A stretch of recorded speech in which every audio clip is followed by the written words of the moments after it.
go. Let's go. Let's go. Hello.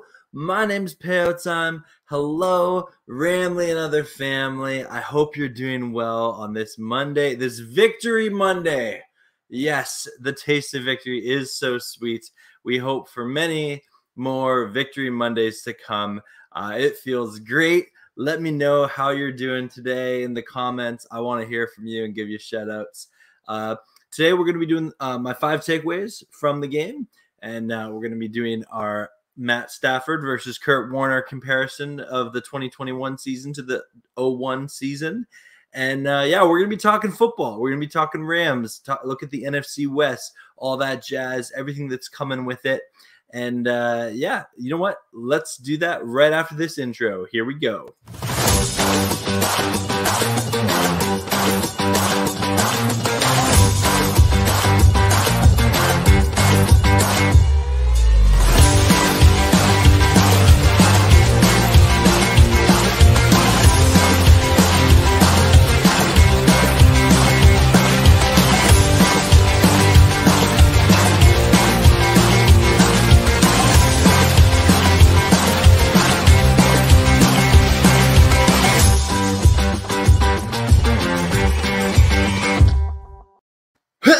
Yeah, that's right. All right, guys, I hope you're as jazzed as I am to talk about the Rams. We got a couple of people here. Let's shout them out. Rams House, what's up? Rams House, let me know, what were your thoughts on the game? I haven't seen a video reaction from you yet. I'm really curious of what your thoughts are. Peyton King, hello. How are you? Let me know your thoughts. I'm really curious. And yeah, I'm looking forward to talking about the Rams. This was a big win on the road. And yeah, you know what? Let's get right into it here. I just want to say thank you, everyone who came in to the watch party yesterday. That was awesome. I was able to tie my record of viewership of 42 people, which is totally tubular. Anyway, if you are watching and you're not subscribed, please consider doing it. If you love talking football, you know, this is the channel for you. Absolutely. But let's get to this here. So here are my 5 takeaways from the Rams win over the Colts. The first one right off the bat is Super Cup. Cooper Kupp, Super Cup. Yep.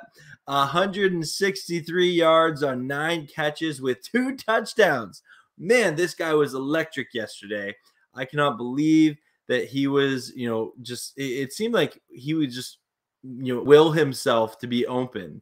And it's not like, you know, the defense forgets about him. But yeah, he was phenomenal. The chemistry with him and Stafford was great to see. You love seeing that.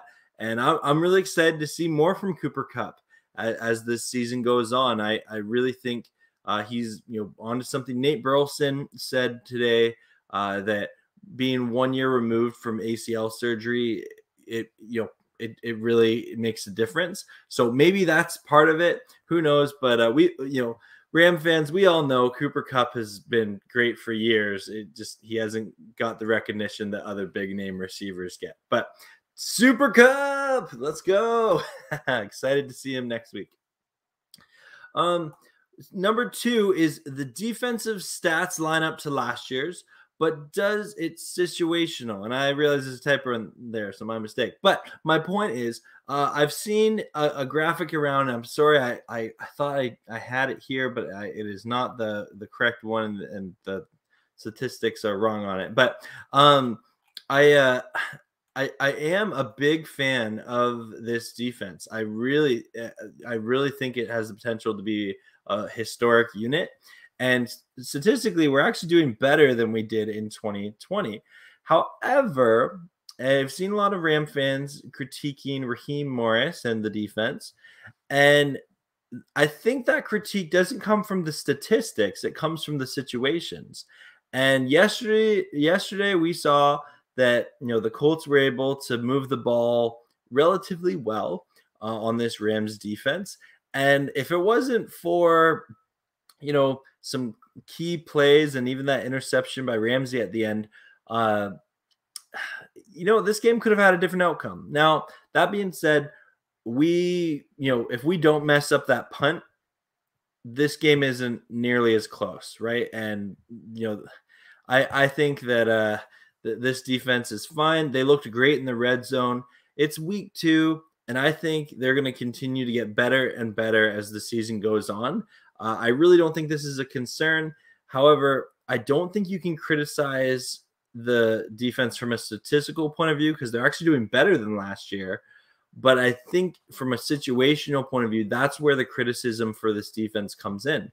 So anyway, those are just my thoughts on it. Let me know yours. Are you comfortable with the defense? Let me know in the comments. Number 3 is a road win early in the year by a field goal is great. It was a hostile environment. It was a East Coast 1 o'clock game over here in the East Coast. So different time zone than the Rams are used to playing in. Clearly the Colts wanted that win really bad after they lost week 1. And, they played a good game. Give the Colts credit for that. They're a good team. I hope Carson Wentz is okay.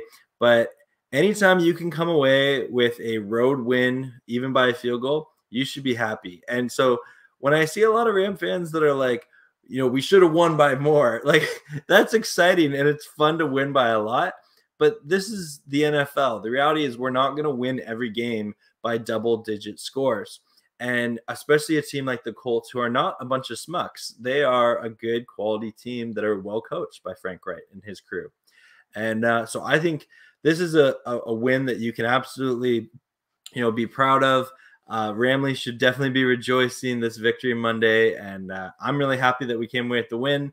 Wasn't the prettiest of wins, but that's okay. Number 4, Kenny Young getting ejected is not good, but the leadership looks great on D. So I had to talk about this. Anyone who's watched this for a while knows I'm a huge Kenny Young fan. He's one of my favorite players on the Rams, and he clearly lost his cool in the game, and he got ejected for touching the ref. I think he got his hat, and that's not okay. He's still one of my favorite players. He's human. I'm human. I've lost my cool at times. I feel like everyone has been in those situations. Let's not be judging Kenny for that. Even though we don't know what was said that set him off, he can't consistently do that. And I'm really hoping that Sean McVay's comments about it, where Kenny will learn from the situation. And I'm hoping this is a non-issue. I don't think Kenny Young is someone that we need to worry about every week. I do think this was a situation that happened. Definitely we got to show grace in it. And I hope that Kenny Young's okay and that he'll rebound from this and just fuel that anger and that adrenaline into his playing that much more and continue to be a great football player. Because I believe in Kenny Young. I'm a huge fan. Pardon me, huge fan of him. And yeah, I'll be cheering him on every week. Every week. 1 sec, water. Pardon me. Whew. Got to stay hydrated. Hydrate before you dehydrate.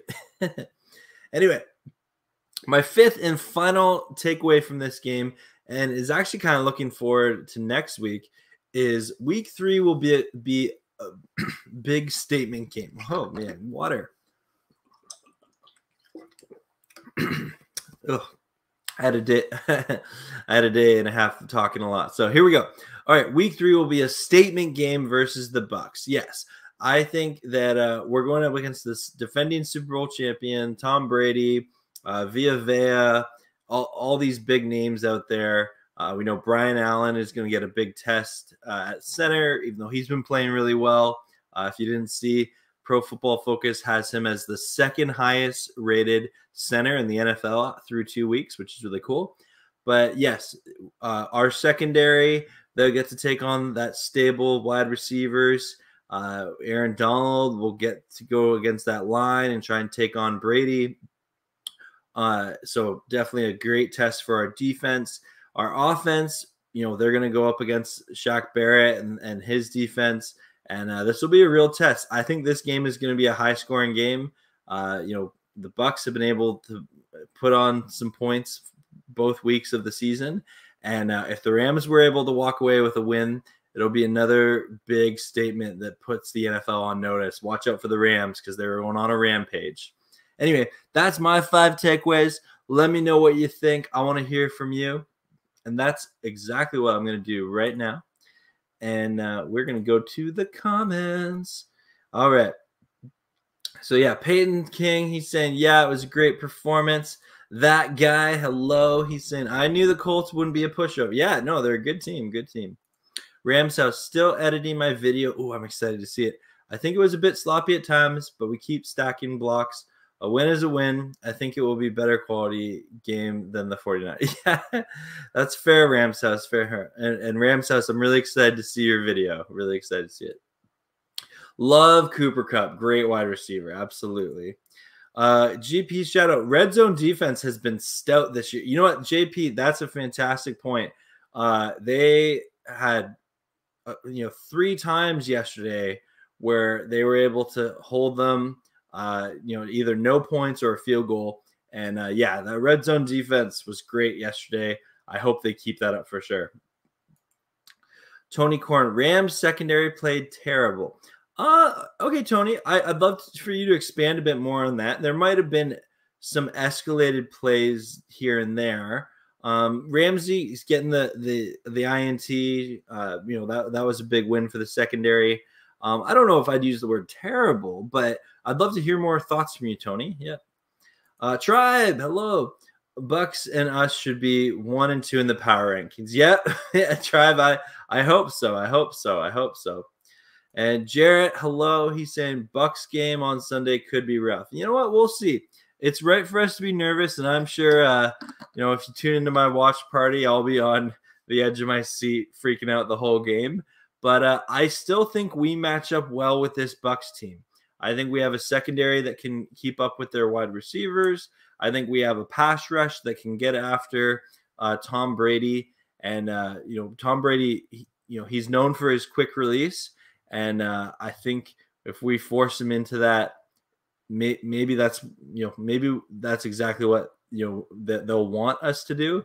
But I don't know. I think we can take on this Bucs team. I really do, and I think our offense will be able to be a challenge for this Bucs defense. And I'm looking forward to the game. I really am. I really think it'll be a good game. Yeah. Let me know what you guys think. I'll have a Bucs preview coming up probably on Wednesday this week for that. Okay, well, caught up on the comments. Now I want to bring up a graphic that I made. I'm really, really passionate about this season tracking the franchise passing record set by Kurt Warner in 2001. And the record is 4,830 yards. And we're going to continue every week to track to see if Stafford's on pace. And so after week 1, Stafford did have more yards than Warner. And then this is their stats after week 2. As you can see, the 2001 Kurt Warner was 2-0. He had 629 yards, 4 touchdowns, and 3 interceptions after 2 weeks. 2021 Stafford is also 2-0, has 599 yards, 5 touchdown passes, and only 1 TD. So that's pretty good. I'm pretty stoked about that. I definitely am excited to see more. And every week this will be a small little segment of my Monday show, tracking the Warner versus Stafford numbers. And I definitely think with 17 games, he's going to break the franchise record, but I'm looking to see if Stafford does it in 16. And so right now he's 30 yards behind him, but he's looking good in all categories for sure. So stoked for Stafford. Yeah, definitely. But let me know what you guys think if Stafford's going to be able to break that record. Oh, forgot my overlay for a sec there. All right, here. Now, the next thing I want to talk about is the NFC West. All right. And I'm going to let me bring up my standings here. 1 sec. I'm sure I didn't have this ahead of time. NFL standings. All right. So we are going to share the screen because sharing is caring. Here we go. Chrome tab, NFL standings. Okay. I want to highlight this just because I love this. It's been so long since the Seahawks have been in last place. Yeah. Yeah. So the Seahawks lost yesterday in a nail biter to the Titans. So thank you, Titans. Shout out to the Sports Star if you're watching. But yeah, no, really glad that happened. But this is still a stacked division. It's the Cardinals are 2-0. They won off a Vikings missed field goal yesterday, so a bit of a lucky win there. The Rams, obviously, we won in a close one with the Colts, and then the Niners played I would say very much of a brawler game with the Eagles. However, the Niners have a lot of injuries to be worried about, but the Niners were able to pull off a win versus the Philadelphia Eagles. So, this division hasn't played any divisional games yet, and so we really don't know what's going to happen with that. But I know I'm excited to see, who steps forward and really takes control of this division. Hopefully it's the Rams. A couple of other key highlights I want to just point out in the NFC is the Vikings losing, going 0-2, is actually a huge loss for them in terms of playoff seeding. And I'll admit to being someone who thought the Vikings could maybe be a dark horse team this year, but I don't know if they're a team that can recover from 0-2. I'm not saying it's impossible, but they seem to be a team that really needed to start off well in September, and they haven't. Tonight's game with the Lions and Packers will be an interesting one. I'm definitely going to be cheering on Jared Goff. I would love to see the Lions pull the upset, but I don't think it's going to happen. And the Bears got a big win, so they'll look to compete for the NFC North. Buccaneers, I still think, are the team that's just well in control of the NFC South. I'm not sure. Like, the Panthers played a great game yesterday against the Saints, and maybe they're the team to challenge them in their own division. But I'm pretty sure the Buccaneers will take this division handily. In the NFC East, that was a really fun game on Thursday night with the Giants and the Washington football team. But I don't think that the Giants are in any position to compete for this division. I think, if anything, they're competing to get the number one pick with a team like the Falcons. But anyway, Cowboys, clearly that offense can put points up. They got a big win yesterday versus the Chargers. As you mentioned, the Eagles lost in a bit of a brawl. Over on the AFC side, the Bills defense dominated the Dolphins 35-0. And yeah, that was just a spanking there. The Patriots, they got their win. Then the Jets lost. So we'll keep an eye on that division, as all these divisions are still in play. Raiders, probably the biggest surprise of the season so far, starting 2-0. Yeah, this is unusual. The Chiefs are not in first place in their division right now because of the loss last night to the Baltimore Ravens. So that was pretty intense. In the AFC North, all of these teams are 1-1, which is kind of fun. I'm looking forward to seeing this division. It's a competitive one. I don't think the Bengals are in this, but I do think these three teams, and the Steelers, Ravens, and Browns, all have a shot to do something magical. Texans got a big loss yesterday. I still think the Titans with that offense can compete for it. And I wouldn't rule out the Colts in this division. I know they're 0-2, but I would say out of this, they're the most complete team. I do think they have the best defense in the division.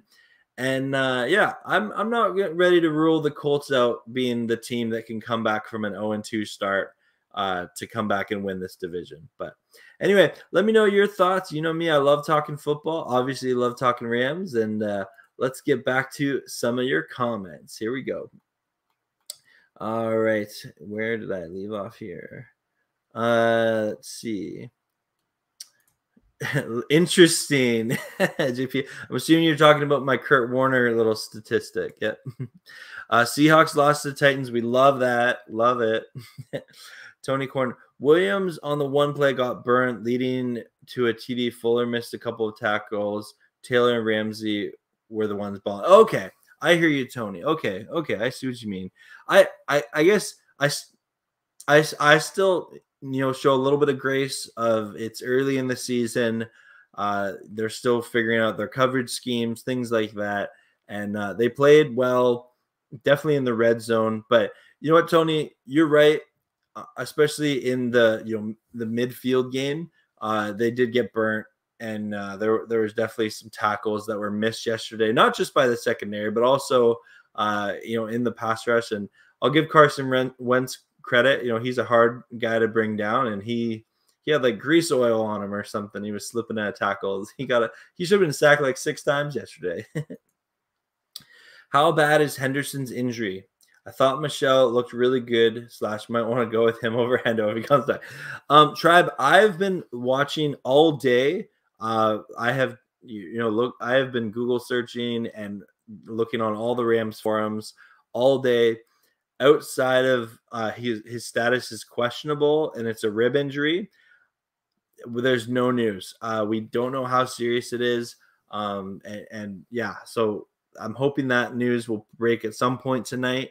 But I don't have any feedback, any more insight to offer to that. But as for Michelle, yeah, he looked great. And in Sean McVay's words, he played his best when his best was required. And I was a big fan of Sony Michel when the trade happened.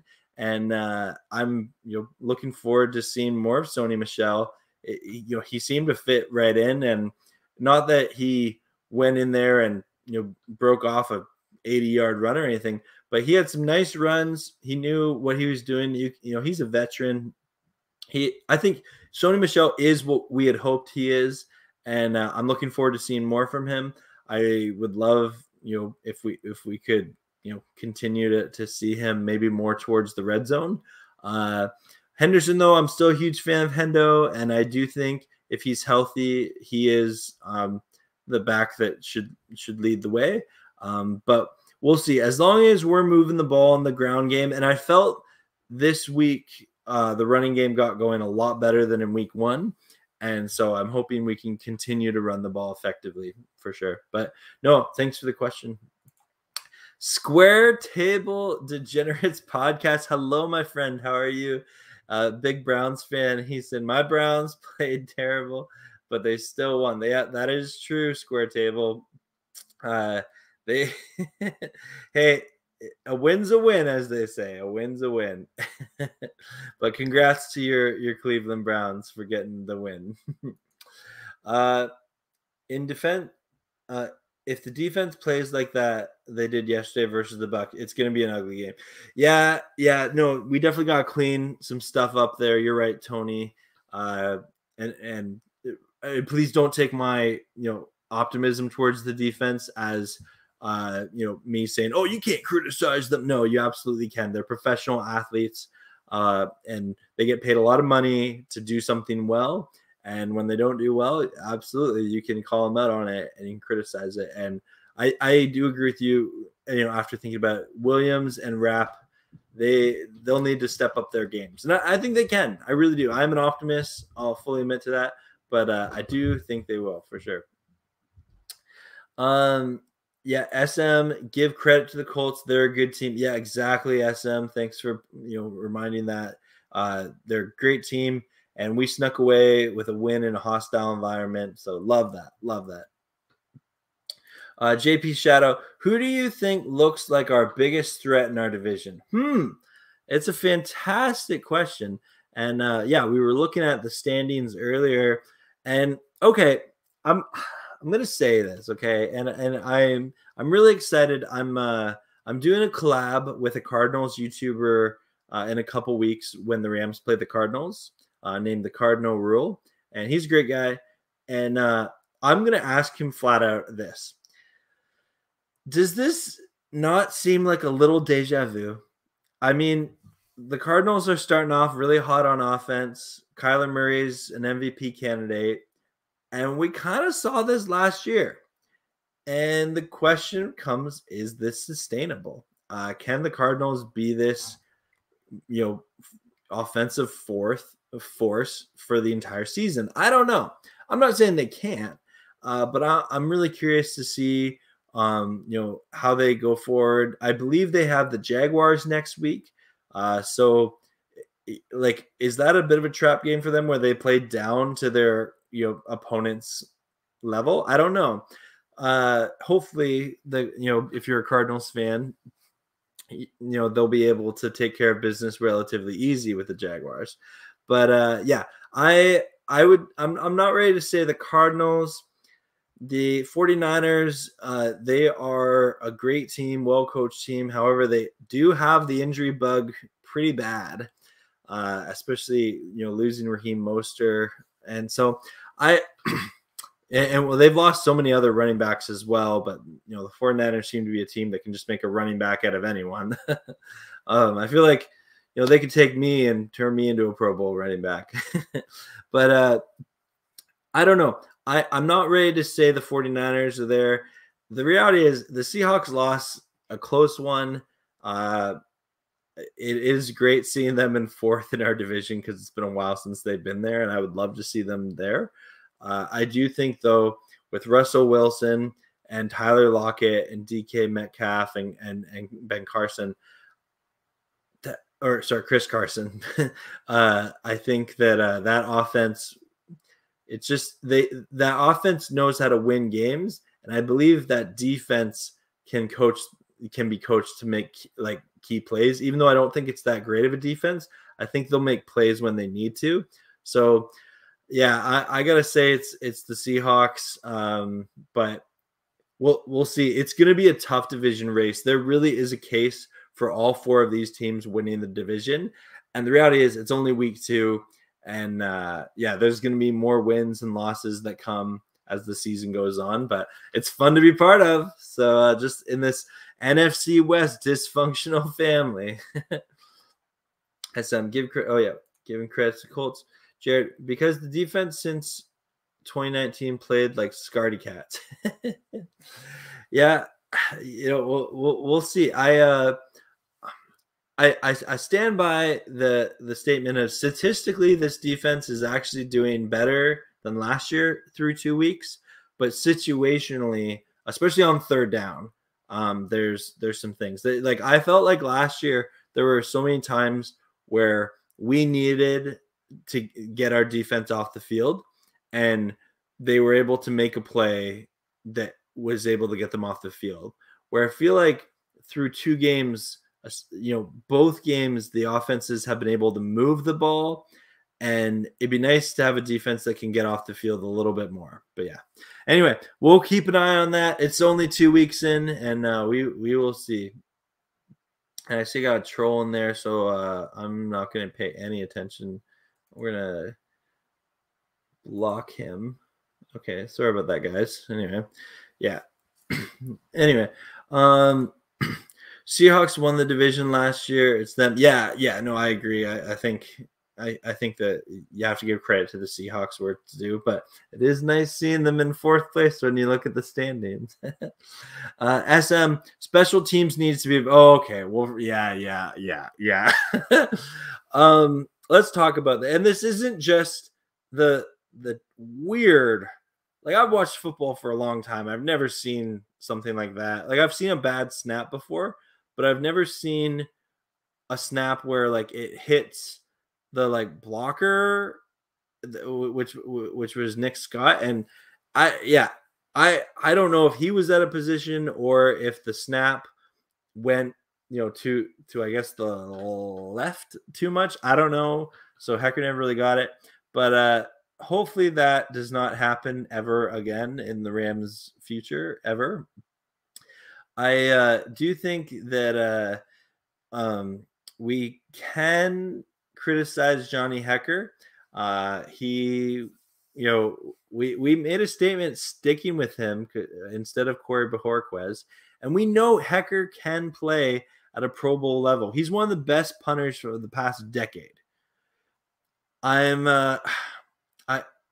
just really, really, a little frustrated though, because I know like Johnny Hecker has played at a really high level before and played like the best punter in the NFL, but I don't feel that yesterday. And hopefully we're not punting too much this season, but when we do have to, I would love to see more than like a 30-yard punt from Hecker. Yeah, he's definitely someone that he's got to play better. Absolutely.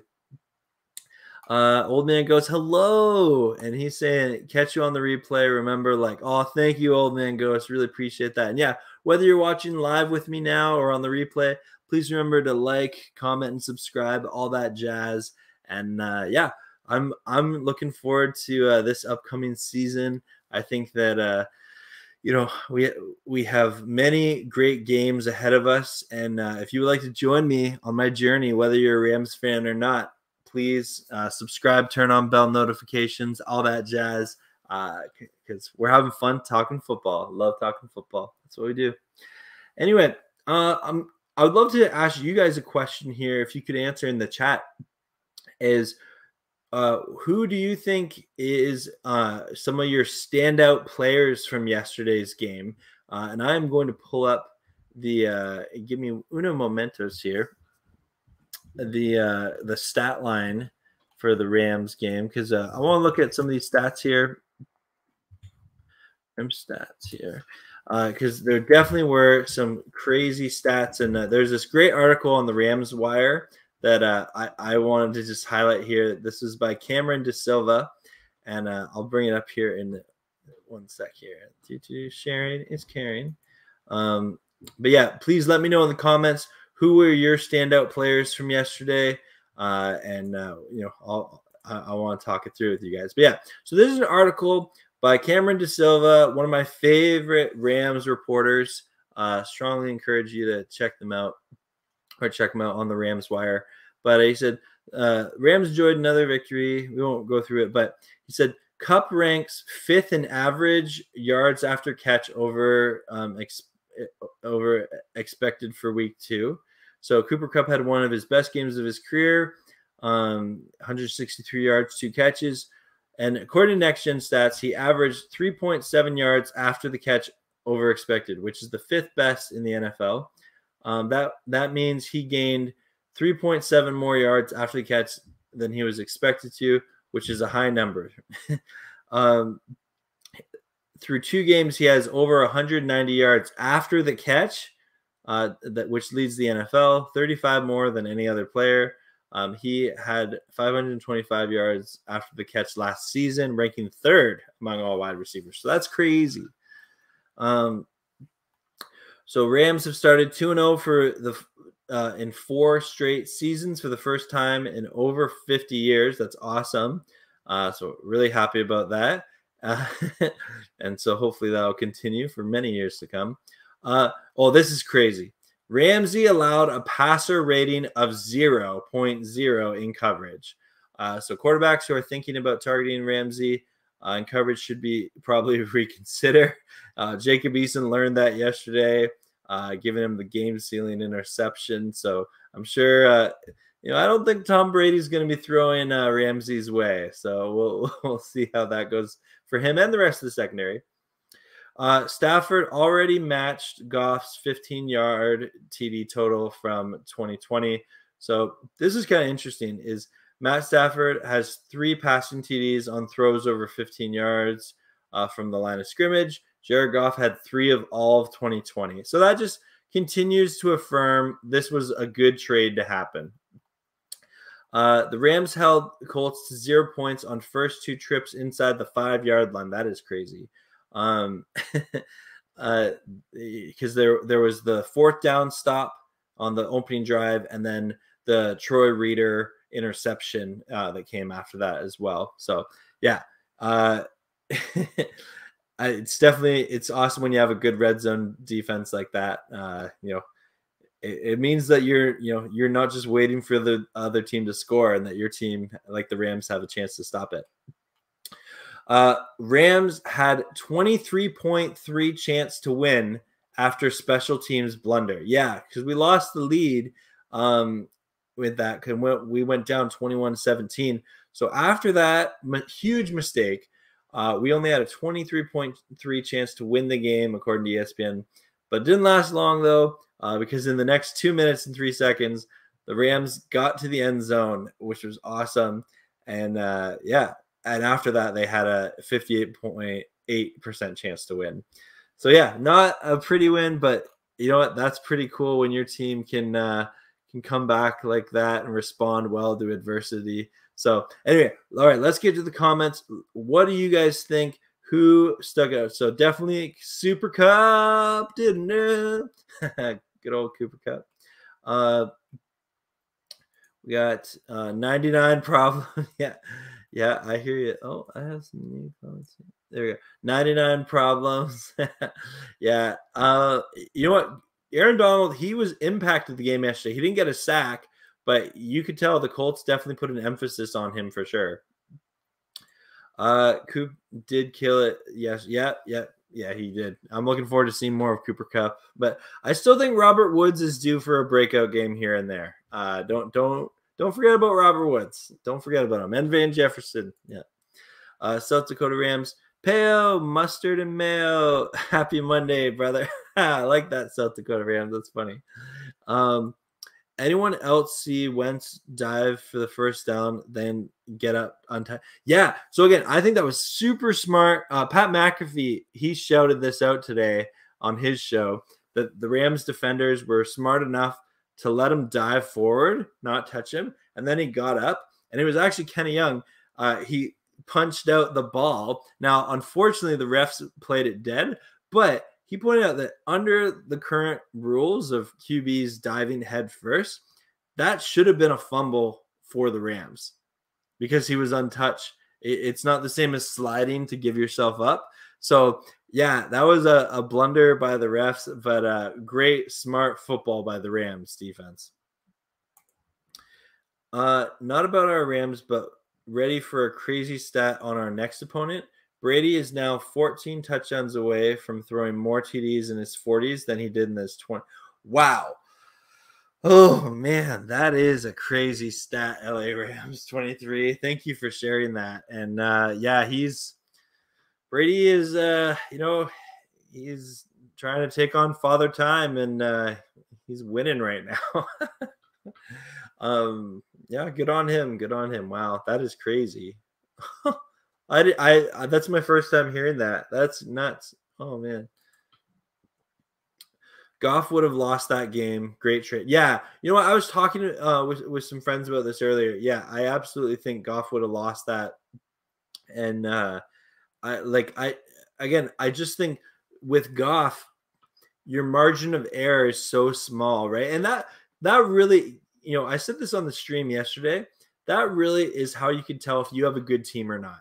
Depending on how your margin of error is, like how much can you mess up in a game and still come back and win the game. And so when you make a huge mistake, like possibly game losing mistake like that, on the punt, it's not really even a muff. I don't know what it is. It's a bad punt, but a bad snap. That's what it is, I guess. If you just totally mess up like that, that can potentially lose you the game. But I think Stafford just has more resilience, and I think he leads the league in fourth quarter comebacks, and that technically qualifies because we were behind in the fourth quarter, and Stafford was able to lead us down the field for the go-ahead touchdown. So yeah, the trade is definitely after 2 weeks. I think we should be feeling pretty good about it, Ramley. Yeah, last year we might have lost. Yeah.